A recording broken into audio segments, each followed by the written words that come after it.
Good morning बच्चों। इससे पहले हम लोगों ने क्लास 12th में पढ़ना शुरू किया था गॉस थ्योरम व उसकी एप्लीकेशन। बेटा उस दिन आपको एक चीज क्लियर कर दी गई थी कि हम लोग इलेक्ट्रोस्टैटिक्स पढ़ रहे हैं। इलेक्ट्रोस्टैटिक्स में मेनली स्टडी की जाती है इलेक्ट्रिक फील्ड की। अब इलेक्ट्रिक फील्ड को एक्सप्लेन करने के अलग अलग तरीके हैं। पहले चैप्टर में आपने जो पढ़ा वो इलेक्ट्रिक फील्ड को वेक्टर के जरिए पढ़ना शुरू किया था। अब दूसरा जो तरीका इस चैप्टर में आपको देखने को मिलेगा वो है इलेक्ट्रिक फील्ड को इलेक्ट्रिक फ्लक्स के जरिए पढ़ना। इलेक्ट्रिक फील्ड को इलेक्ट्रिक फ्लक्स के जरिए पढ़ना। इलेक्ट्रिक फ्लक्स किसी सरफेस से गुजरने वाली इलेक्ट्रिक फील्ड लाइंस होती हैं, वैद्युत बल रेखाएं होती हैं। हमने कहानी शुरू की थी एरिया वेक्टर से। कुछ लोगों को प्रॉब्लम हुई कि सर एरिया वेक्टर कैसे, उसे एक बार फिर से एक्सप्लेन करिए। सुनो मेरी बात ध्यान से। फिजिकल क्वांटिटीज दो टाइप की होती है। एक होती है स्केलर और एक होती है वेक्टर। स्केलर को हिंदी में कहा जाता है अदिश राशि और वेक्टर को हिंदी में कहा जाता है सदिश राशि। इसके बारे में आप बहुत कुछ जानते हैं। अदिश राशि क्या होती है? वे राशियां जिनकी दिशा चेंज हो जाने से भौतिक राशि पर पड़ने वाला प्रभाव अपरिवर्तित रहता है। मतलब डायरेक्शन आप चेंज करेंगे कोई प्रभाव नहीं पड़ेगा। जैसे ये एक कॉपी है, ये एक कॉपी है, इसकी कुछ लंबाई होगी कुछ चौड़ाई होगी। अब आप चाहे इसको ऐसे रखें चाहे ऐसे रखें, चाहे मतलब किसी भी एंगल से आप देखेंगे इसके एरिया में चेंज नहीं होगा। इसके एरिया में चेंज नहीं होगा। इसलिए आप 11th में पढ़ते हुए आए थे कि क्षेत्रफल क्या है? अदिश राशि है। क्षेत्रफल क्या है? अदिश राशि। वेक्टर राशि का एग्जांपल सबसे बढ़िया एग्जांपल है बल, फोर्स। अब देखना डायरेक्शन चेंज हो जाने से प्रभाव चेंज हो जाता है, इफेक्ट चेंज हो जाता है। एक जनरल सा एग्जांपल आपको दिया था। सपोज करो ये अर्थ की सरफेस है और इस पर कोई 5 किलोग्राम का एक पिंड रखा हुआ है। क्लियर? अब इस पर आपने 5 न्यूटन का बल इस दिशा में लगाया। आपने इसको इस तरह से पकड़ के खींचना शुरू किया। तो बेटा एक बात बताओ, ये पिंड किधर गतिशील होगा? इधर गतिशील होगा। एक्सीलरेशन इधर आएगा, 1 मीटर पर सेकंड स्क्वायर का एक्सीलरेशन आएगा। अब ध्यान से देखना, मैं इस दिशा में बल लगाया तो ये इस दिशा में गतिशील है। अगर मैं 5 न्यूटन के बल से इसको दबाना शुरू करूं तो क्या इसमें कोई एक्सीलरेशन आएगा? नहीं आएगा। तो इस पे जब 5 न्यूटन का बल लगाया तो ये दबना शुरू हुआ, इसमें एक्सीलरेशन नहीं आया। बल उतना ही लगा रहे थे जितना इधर लगा है, लेकिन इस पर कोई प्रभाव नहीं पड़ा। तो इसका कहने का मतलब ये कि फोर्स की डायरेक्शन चेंज हो जाने से इस पर पड़ने वाला जो प्रभाव है वो चेंज हो जा रहा है। अदिश राशि क्या होती है? वे राशियां जब दिशा चेंज कर देने पर उन पर कोई प्रभाव नहीं पड़ता। वेक्टर राशियां क्या होती हैं? वे राशियां होती हैं जिनकी दिशा चेंज हो जाने पर उन पर प्रभाव पड़ जाता है। एक एग्जाम्पल बताया आपको, दिमाग में रखिएगा। अब मेरी बात जो कंफ्यूजन है, कंफ्यूजन ये है कि हमें तो ये बताया गया था कि क्षेत्रफल एरिया क्या है? एरिया एक अदिश राशि है, स्केलर क्वांटिटी है। ये बिल्कुल सही बात है। क्यों? क्योंकि अभी आपको बताया कि आप चेंज कर दें इस कॉपी को, आप किधर से भी देखेंगे इसका एरिया सेम रहेगा। लेकिन यहां हम पढ़ने वाले हैं एरिया और वेक्टर। मतलब एरिया और वेक्टर कैसे है, या तो ये बात सही है या तो वो बात सही है। ऐसा नहीं, सही है कि एरिया अदिश राशि है, लेकिन फिजिक्स में कुछ ऐसी भौतिक राशियां जिनमें डायरेक्शन चेंज होने पर, दिशा परिवर्तित होने पर उस भौतिक राशि पर पड़ने वाला जो प्रभाव है वो चेंज हो जाता है। इसमें सबसे बढ़िया जो एग्जांपल आपको मिलेगा, जो पढ़ने को मिलेगा, वो फ्लक्स है। फ्लक्स दो टाइप के यहाँ आप पढ़ने वाले हैं, इलेक्ट्रिक फ्लक्स, और कुछ टाइम बाद आपको पढ़ना है मैग्नेटिक चुंबकीय फ्लक्स। इसमें जब तक आप एरिया को वेक्टर नहीं मानोगे तब तक ये एक्सप्लेन नहीं होगा। तो मेरी बात ध्यान से सुने। बिल्कुल सही है कि क्षेत्रफल अदिश राशि है, लेकिन फिजिक्स में कुछ ऐसी भौतिक राशियां हैं जिन्हें तब तक एक्सप्लेन नहीं किया जा सकता जब तक कि आप एरिया को वेक्टर नहीं मानोगे। एरिया वेक्टर होता क्या है, सब कुछ बता रखा है कि किसी भी सरफेस पर खींचा गया लंब, जैसे ये एक सरफेस है, एक क्षेत्रफल, एक पृष्ठीय क्षेत्रफल है। अगर मैं इसी पे एक लंब परपेंडिकुलर ड्रा कर दूं, लंब खींच दूं, तो जो दिशा होगी, ये जो लंब खींचूंगा वही क्या होगा, एरिया। फिर उस दिन आपको एक चीज बताई थी कि एरिया वेक्टर, आप देखो इसमें दो सतह है, एक इधर एक इधर, तो आप किधर भी खींच सकते हो, लेकिन बस ये ध्यान रखिएगा कि जैसे इस पॉइंट पे आपने अगर इधर डायरेक्शन ली है, तो इस पॉइंट पे भी आप इधर, मतलब दूसरे पॉइंट पर भी आप आप जो परपेंडिकुलर ड्रा करोगे वो इसी डायरेक्शन में होना चाहिए।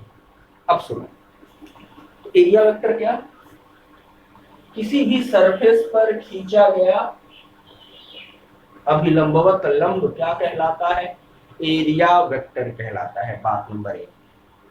दूसरी, अगर सरफेस प्लेन हो, ये जैसे प्लेन सरफेस है, इस पे कई सारे पॉइंट है, 1 पॉइंट, 2 पॉइंट, 3 पॉइंट, 4 पॉइंट, कई पॉइंट है। अब आप किधर भी खींचेंगे, जैसे इस पॉइंट पर खींचा यहाँ, इस पॉइंट पर खींचा तो इधर, तो कई सारे पॉइंट, किसी समतल सरफेस के आप किसी भी पॉइंट से आप अगर एरिया वेक्टर खींचेंगे तो उसकी डायरेक्शन सेम होनी चाहिए या सेम होती है। समतल से खींचा गया वो क्या, उसकी डायरेक्शन क्या होगी एरिया वेक्टर की, सेम। अब सुनो, अगर सरफेस कर्वी हो, कर्वी होने का मतलब वक्री हो, जैसे ये एक वक्री सरफेस है, टेढ़ा सरफेस है, अब इसके किसी भी पॉइंट से आप खींचेंगे एरिया वेक्टर तो डायरेक्शन अलग अलग होगी। देखो जैसे ये एक सरफेस है, यहाँ देखना, इस पॉइंट पर अगर आप एरिया वेक्टर खींचोगे तो इसकी डायरेक्शन इधर होगी, ये दूसरा पॉइंट इधर यहाँ खींचोगे तो इसकी डायरेक्शन इधर। तो इस कहने का सिंपल सा मतलब ये कि कर्वी सरफेस से खींचा गया जो एरिया वेक्टर होता है उसकी डायरेक्शन इधर होती है। अब सुनो, इलेक्ट्रिक फ्लक्स को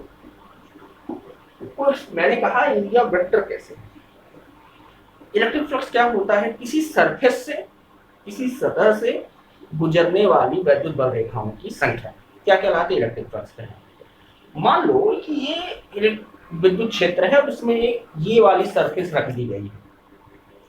अब आप सोच के बताओ कि ये समय 90 डिग्री पे है, अगर विद्युत बल रेखाएं इस तरह से जा रही हैं, इस स्थिति में सबसे ज्यादा विद्युत बल रेखाएं गुजरेंगी।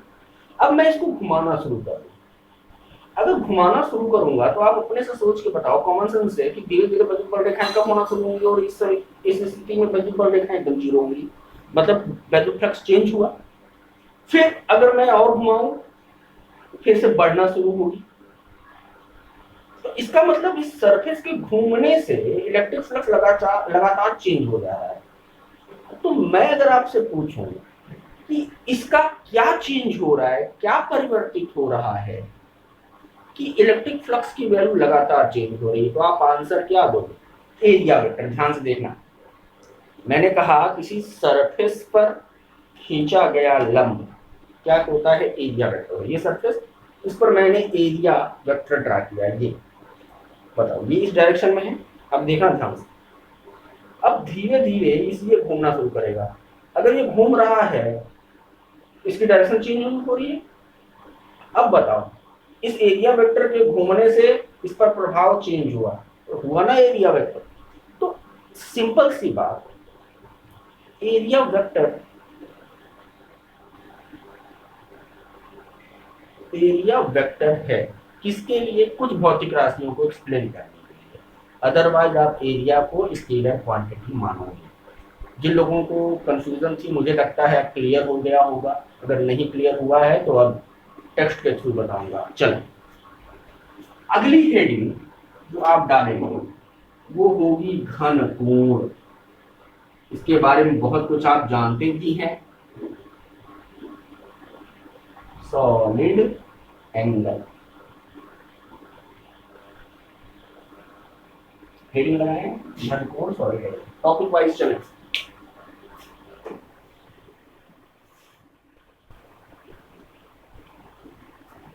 सुने बेटा, घन कोण होता क्या है।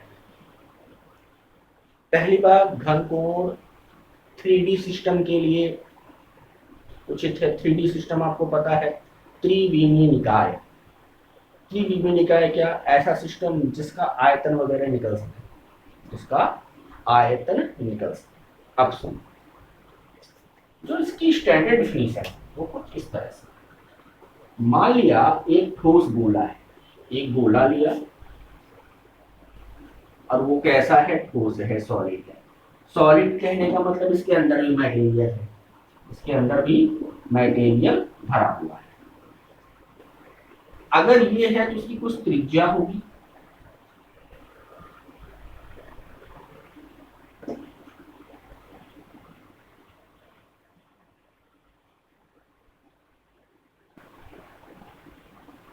सुनो मेरी बात, घन कोण या किसी गोले के वक्र पृष्ठ द्वारा गोले के केंद्र पर अंतरित कोण क्या कहलाता है, घन कोण कहलाता है। फिर से मेरी बात सुनो, किसी गोले के, एक गोला हो, उसकी वक्र पृष्ठ द्वारा गोले के केंद्र पर अंतरित कोण क्या कहलाता है, घन कोण कहलाता है। तो जो इसकी डिफिनीशन है वो कुछ इस तरह से, किसी गोले के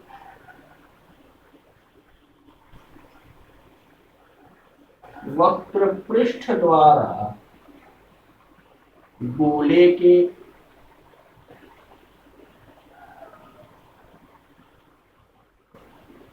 केंद्र पर अंतरित कोण क्या कहलाता है, घन कोण कहलाता है।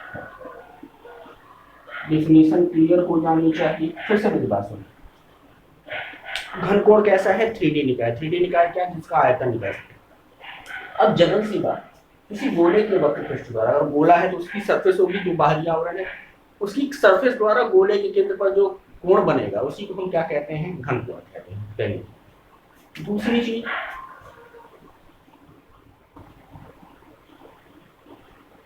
इसे ओमेगा से प्रदर्शित किया जाता है। किससे प्रदर्शित किया जाता है, ओमेगा से प्रदर्शित करते हैं। बेटा, घनकोण बराबर होता है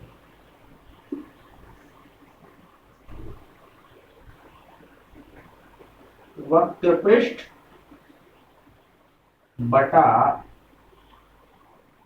त्रिज्या का वर्ग, means S upon R square.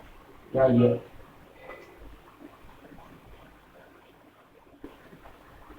कितना नोट करके बताता हूँ।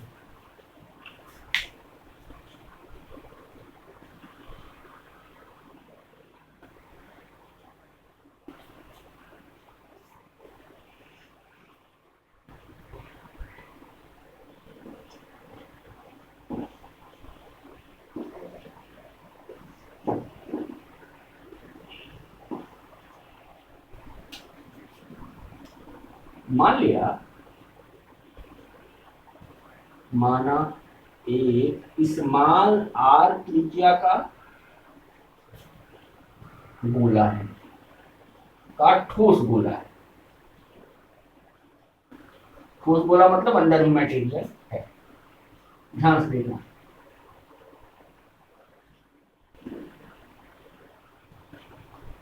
ये गोला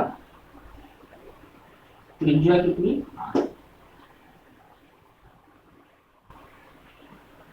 माना गोले का अवयवी, अवयवी समझते हो ना, एलिमेंट्री, अवयवी वक्र पृष्ठ डीएस है। डीएस मतलब इस वक्र पृष्ठ का एक छोटा सा हिस्सा, ये वाला जो एरिया है वो कितना है, डीएस।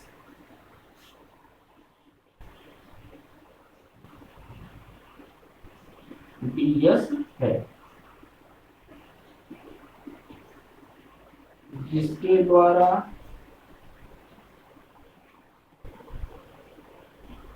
गोले के केंद्र पर, केंद्र O पर, केंद्र O पर अंतरित कोण क्या है, अंतरित घन कोण डी ओमेगा है। डी ओमेगा मतलब सूक्ष्म घन कोण। तो बेटा डी ओमेगा बराबर क्या होगा बताना, वक्र पृष्ठ डीएस अपॉन आर स्क्वायर। इतना नोट करिए, फिर आगे की कहानी।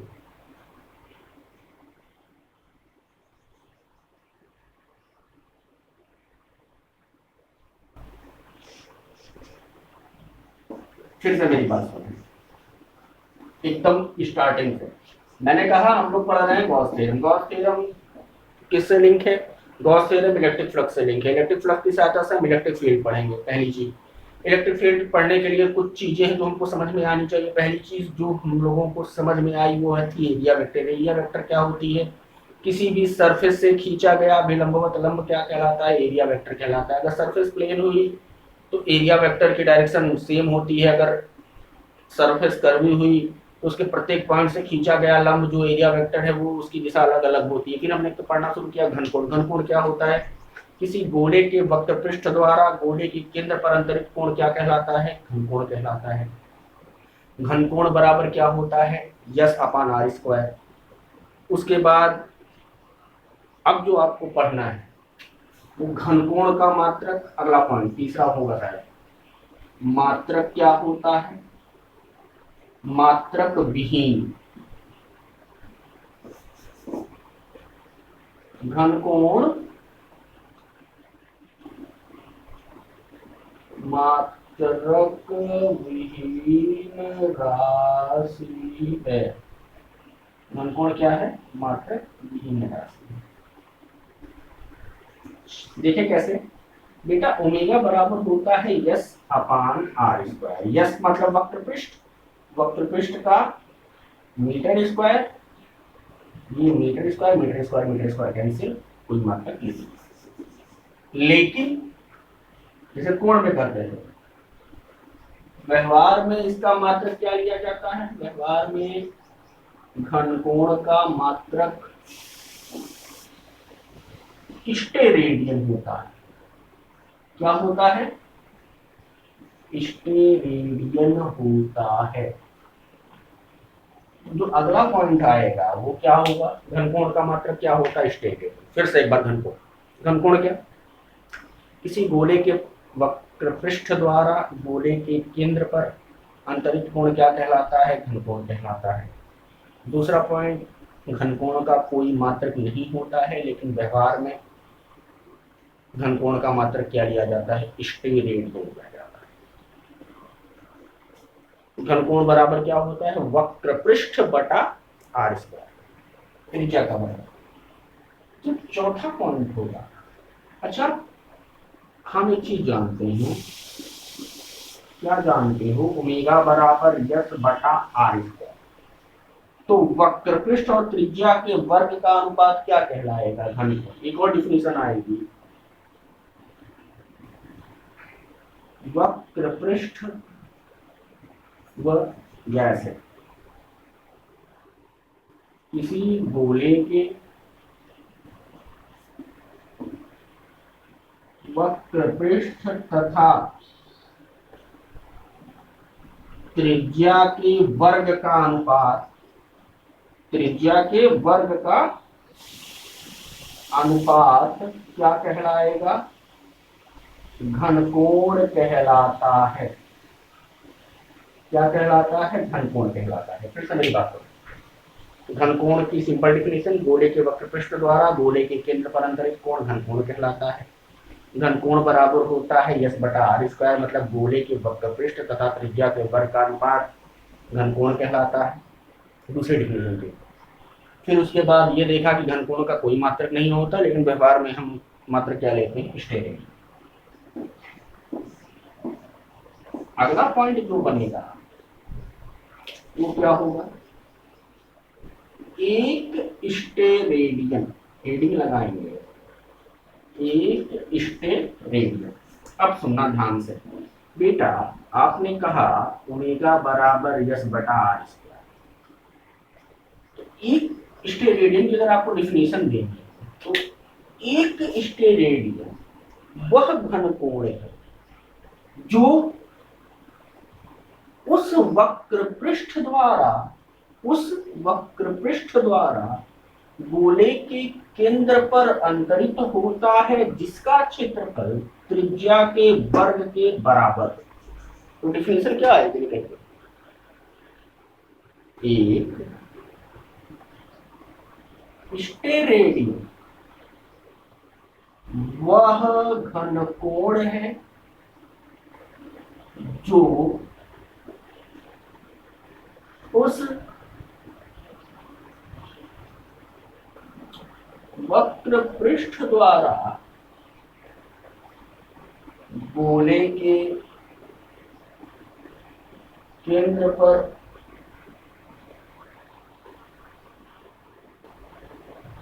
अंतरित होता है,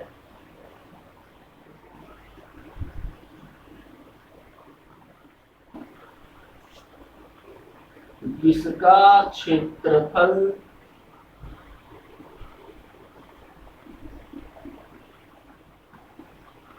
त्रिज्या के वर्ग के बराबर। ध्यान देना, डी ओमेगा बराबर D S upon R square. यदि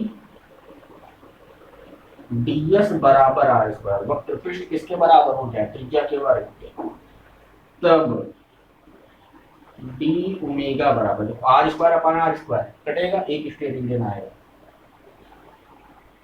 स्टेरेडियन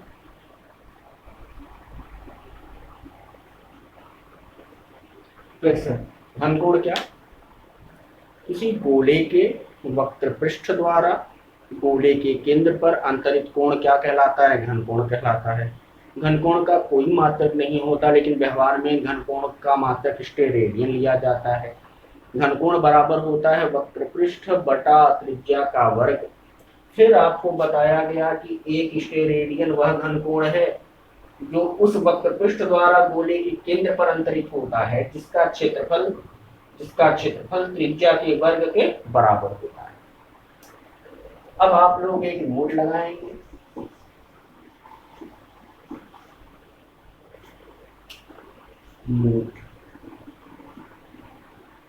बेटा किसी गोले के संपूर्ण पृष्ठ द्वारा, मतलब पूरे गोले के पृष्ठ द्वारा गोले के केंद्र पर 4 पाई स्टेरेडियन का घनकोण अंतरित होता है। किसी गोले के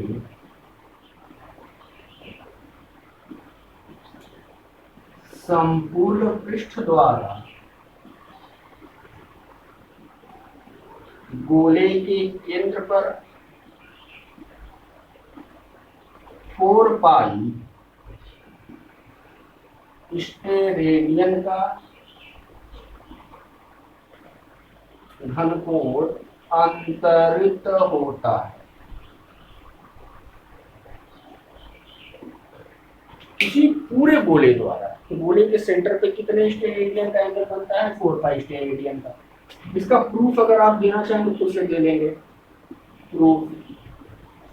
सुनो, हम जानते हैं ओमेगा बराबर होता है यस बटा आर स्क्वायर। यस क्या है? वक्रपृष्ठ। गोले का वक्र पृष्ठ बराबर होता है 4 पाई आर स्क्वायर। पढ़ा हुआ है आपने।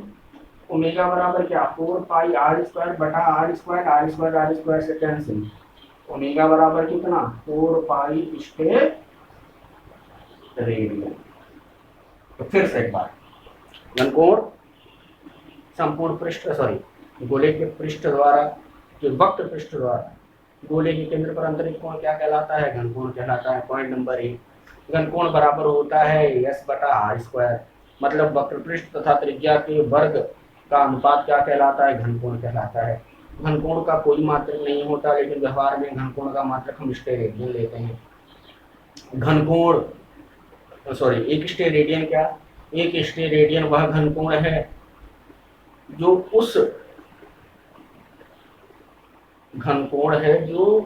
उस वक्र पृष्ठ द्वारा गोले के केंद्र पर अंतरित होता है, जो जिसका क्षेत्रफल त्रिज्या के वर्ग के बराबर। फिर उसके बाद आपने कहा कि किसी गोले के संपूर्ण पृष्ठ द्वारा गोले के केंद्र पर 4 पाई स्टेरेडियन का घनकोण अंतरित होता है। प्रूफ आपको दे दिया है। इतना करिए, उसके बाद फिर कहानी कर।